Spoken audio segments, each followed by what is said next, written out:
Hola y bienvenidos a otro video más del curso Experto en C++. En esta ocasión vamos a trabajar con unas librerías que van orientadas al flujo de la información en C++, que en este caso va a ser estas dos que tenemos aquí, iStream y FStream. ¿Ok? Pero primero tenemos que entender cómo funciona todo lo que es el flujo de datos. Entonces, por ejemplo, nosotros tenemos nuestro programa, ¿ok? Nuestro programa que está almacenado en alguna parte de la memoria, no sabemos en qué parte de la memoria, ¿no?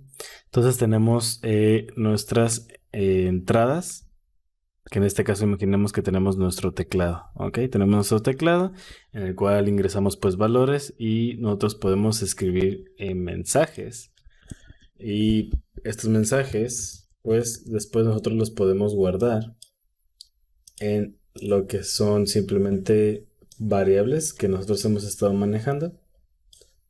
Y por ejemplo, el hecho de que la información que mandamos llegue a lo que es nuestro programa, para que nosotros después lo podamos guardar como cualquier tipo de variables, como las que hemos estado manejando en vectores o arrays, tiene primero que pasar por algo llamado el buffer.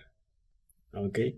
El buffer es un espacio que también va almacenado y que va más orientado a lo que es la memoria RAM, sí, y no la memoria en físico, en el cual nosotros vamos a estar manejando esos valores. Entonces, por ejemplo, este mensaje primero, antes de llegar al programa, tiene que pasar por aquí primero y después del buffer pasa a lo que es directamente a nuestro programa. Entonces, a partir de ella nosotros ya lo podríamos trabajar. Ok, entonces no llega directo, esto simplemente pues se queda así. Y bueno, entonces para efectos prácticos de esto simplemente ustedes tienen que entender que tiene un orden por donde está pasando. Y lo que podemos hacer nosotros es que en este mismo buffer trabajar la información antes de que llegue el programa y antes de que llegue el programa y después podamos procesarla. Entonces también cuando la información va de salida y la queremos almacenar, ya sea en alguna carpeta o algo de nuestro equipo, supongamos que este es nuestro equipo, eh, también tiene que pasar por el buffer. Entonces nosotros editamos la información, el programa simplemente da indicaciones de qué hacer con la información, usa el buffer para poder transformar esta información, le da las indicaciones, supongamos recibimos una información de la del teclado, transformamos esta información y posteriormente, ya supongamos que la hayamos procesado, la podemos guardar en nuestro disco duro de nuestra computadora, ¿ok? Entonces, bueno, esto lo podemos hacer así. Podemos tener nuestro buffer. Mejor lo voy a escribir porque está quedando muy mal. Podemos tener nuestro buffer y nuestro código por acá. Okay, este sería una entrada de información que sería el teclado. Y pues esto sí lo podemos manejar y lo podemos entender. ¿Ok? Lamento un poco que haya sido así explicado con Paint, pero espero que haya quedado un poquito claro.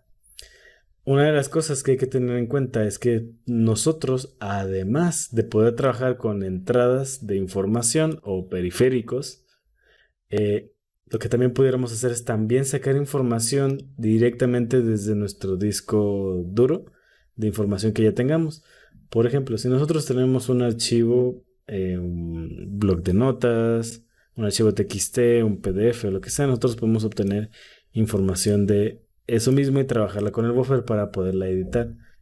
Entonces también existe que desde el PC podemos mandar información al buffer para poderlo trabajar con nuestro código, el código de instrucciones al buffer para modificar esa información y después devolverla y guardarla.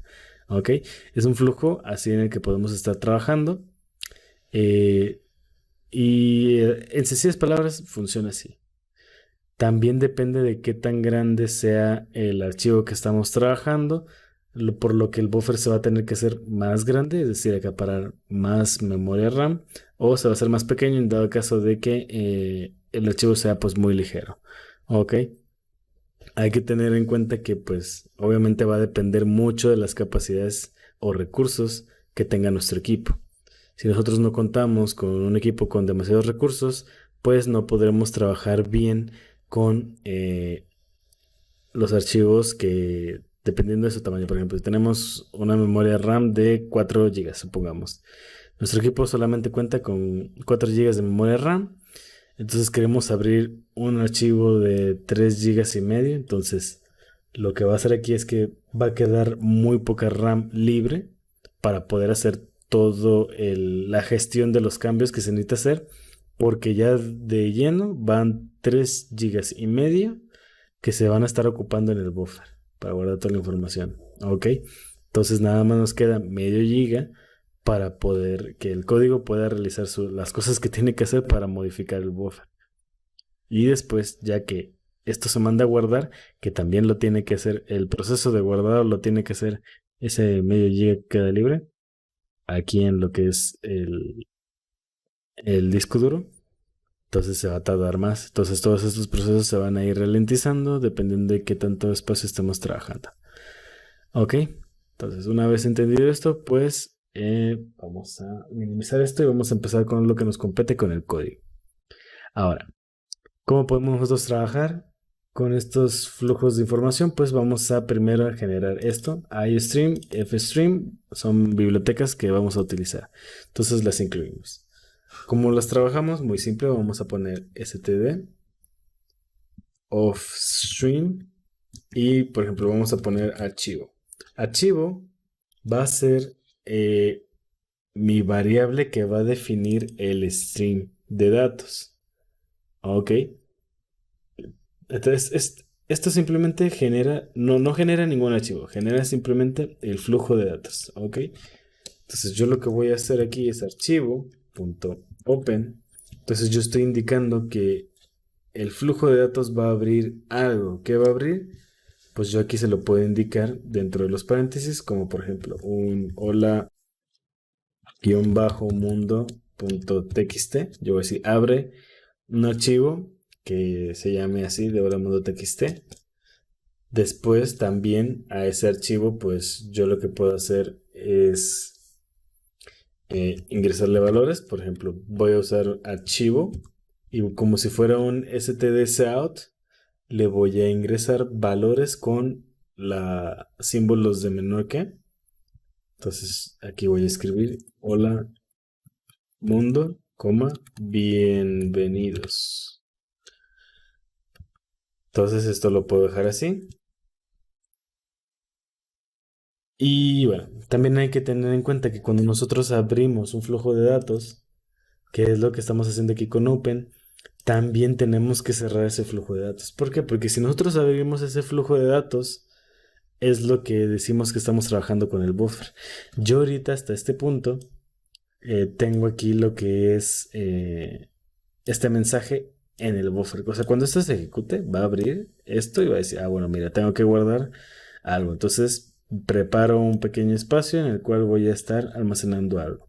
Luego aquí ya le almaceno esto. Entonces digo, bueno, tengo este mensaje, lo trabajo en el buffer. Entonces ya tengo lo que sea que pese este mensaje en memoria ocupando la RAM, ¿no?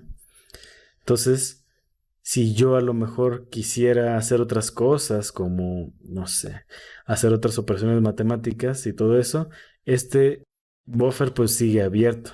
A lo mejor yo ya escribí esto aquí en el archivo, pero sigo teniendo abierta este flujo de datos con esta cantidad de memoria. ¿Por qué? Porque pues simplemente así se maneja la información. Entonces, si yo ya no voy a usar este flujo de datos, si ya no voy a ingresar más información o ya no voy a modificar la información del archivo, yo lo que tengo que hacer es cerrar esa conexión. Entonces simplemente pongo archivo.close y ya puedo continuar haciendo otras cosas. Esta línea de código no es obligatoria que se ponga, pero para efectos de cerrar lo que es el buffer y liberar espacio para que ya no se esté usando esto que estamos trabajando aquí, pues sí lo tenemos que hacer. Si no lo ponemos no hay problema, porque al menos para este ejemplo, si no estuviera esto aquí, simplemente el código sigue y cuando retornamos 0, ya por defecto sabe el compilador que pues ya cerramos el programa. Entonces automáticamente se ejecuta esto aunque nosotros no lo pongamos directamente. ¿Ok?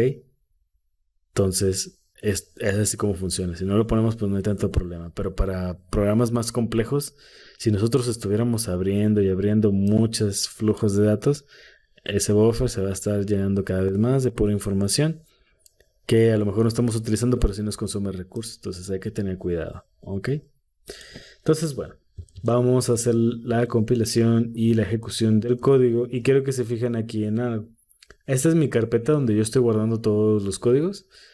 Tengo pues una carpeta que se llama C++, tengo mi archivo main y dos exe que se generaron de las compilaciones que hago en terminal y también las que genero directamente por el entorno de Visual Studio.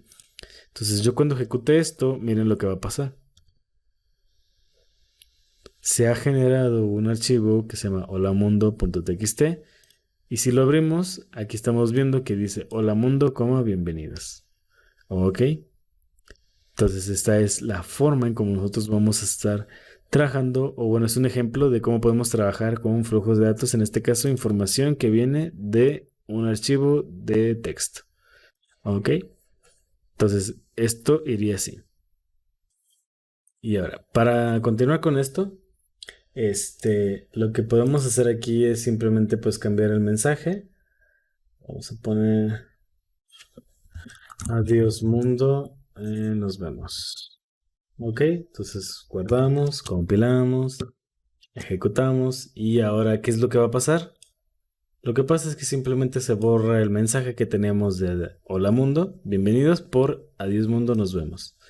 Si nosotros queremos evitar este comportamiento y que no se sobrescriba el archivo, sino que añadamos más texto, lo que tenemos que hacer es lo siguiente. Voy a poner otro mensaje, voy a poner hola mundo simplemente. Y cuando abrimos el archivo tenemos que ingresar lo siguiente.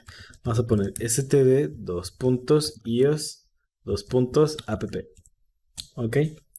De esta forma lo que vamos a hacer es que vamos a estar ingresando valores de forma consecutiva. Entonces, sin necesidad de sobreescribir lo que es el mensaje. Ok. Entonces, ponemos esto, compilamos, ejecutamos. Abrimos el archivo y si se fijan, el archivo que estaba de adiós mundo, nos vemos, le añadió, más no sobrescribió, el mensaje de hola mundo. ¿Ok? Si ahora yo vuelvo a ejecutar esto mismo, vuelvo a abrir el archivo, ahora sale que se añade hola mundo otra vez. Ahora, ¿qué pasa si yo ejecuto esto? Como pueden ver, con esto al momento pues se va añadiendo. Entonces si yo hago esto una y otra vez, pues esto va a seguir, ¿no?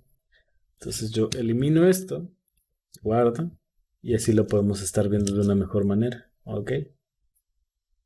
Entonces es la forma como podemos estar trabajando. Ahora, imaginemos que vamos a abrir ese mismo archivo, pero con un bloc de notas. Yo aquí tengo un bloc de notas, entonces lo que voy a hacer es abrirlo. Entonces, denme chance, voy a abrir ese hola mundo. Déjenlo encuentro aquí en mis archivos. Ok, ya tengo la de esta. Hasta aquí en códigos. C++. Hola mundo TXT. Entonces miren, aquí lo tengo. Hola mundo TXT. Lo abro y ya sale esto. Entonces yo estoy usando ese archivo. Entonces el propio programa de bloc de notas está iniciando una conexión, sea en el lenguaje que sea que esté programado, está iniciando una conexión directamente con el archivo. Vamos a intentar ejecutar esto y vamos a abrir el bloc de notas y si se fijan, esto se ha modificado. Vamos a hacer algo. Vamos a poner esto aquí, esto acá y vamos a estar ejecutando esto así. Y si se fijan, pues realmente aquí no cambia. Lo que cambia es acá porque pues acá se está comunicando directamente por aquí en el bloc de notas, ¿no? Entonces si yo cierro esto, si se fijan, afectó el funcionamiento del otro programa y no estuvo trabajando correctamente. Entonces, digamos que lo que se hizo en el blog de notas, pues realmente no fue lo que se guardó, porque de hecho no nos preguntó si queríamos guardar los cambios, porque realmente no hicimos ningún cambio. Pero aquí por código, pues sí se estuvo trabajando y sí se estuvo modificando el archivo. Entonces, a lo mejor nos conviene a nosotros preguntar antes de hacer cualquier cosa si el archivo se abre o no se abre. Para hacer eso, lo que tenemos que hacer es simplemente utilizar una función que viene dentro del el propio offstream, de nuestro objeto del tipo offstream. Entonces vamos a hacer un if y vamos a hacer llaves. Esa función, vamos a poner archivo, punto. La función para preguntar si está abierto un flujo de datos es isOpen. Ok, entonces aquí preguntamos si está abierto, por lo que simplemente aquí pudiéramos contestar que está abierto. Entonces, si está abierto, pues no hacemos nada porque pues podemos causar algún error si otro usuario está trabajando o nosotros mismos mediante otro programa está usando ese mismo archivo. Entonces, para no generar errores, podemos utilizar esto. Si está abierto, entonces podemos poner no hacemos nada. ¿Ok? Pero, pues si no está abierto, simplemente ponemos esto. Y le hacemos la asignación de valor a esto, ¿ok? Entonces, de igual manera también nosotros podemos trabajar esto así. Y bueno, así evitamos tener errores, ¿va? Entonces, es la manera en cómo nosotros podemos trabajar con la información mediante flujos de datos en C++. Es una explicación sencilla, pero con esto podemos ver como que lo básico para trabajar archivos de datos. Ok, entonces eso sería todo por el video de hoy. Muchas gracias por verlo. Denle like al video y suscríbanse al canal para poder recibir más contenido gratuito. Muchas gracias y nos vemos en la próxima. Chao.